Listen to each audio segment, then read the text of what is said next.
मैं मोहम्मद शहजाद और आप देख रहे हैं मेरा यूट्यूब चैनल। एक तरफ तो अवाम जो है वो कोर कमांडर के घर के अंदर दाखिल हो चुकी है और उन्होंने वहाँ पे तोड़फोड़ की है, और यहाँ GHQ के बाहर भी अवाम की बहुत बड़ी तादाद मौजूद है। अवाम बहुत ज़्यादा मुश्किल है। GHQ के गेट के बाहर अवाम मौजूद है, उन्होंने गेट तोड़ दिया है। गेट खोल के अवाम अंदर दाखिल हो चुकी है।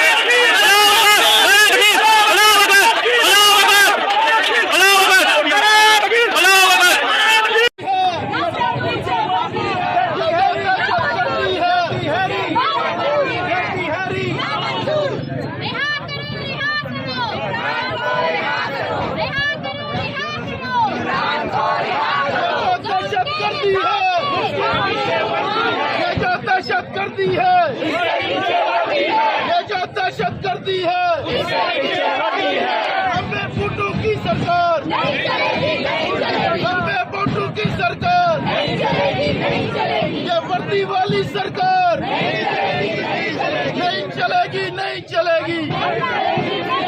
हम लेके रहेंगे, हम लेके रहेंगे, हम लेके रहेंगे, हाजी से लेंगे, हाफिज से लेंगे, बेटी हैरी से लेंगे, बेटी हैरी से लेंगे।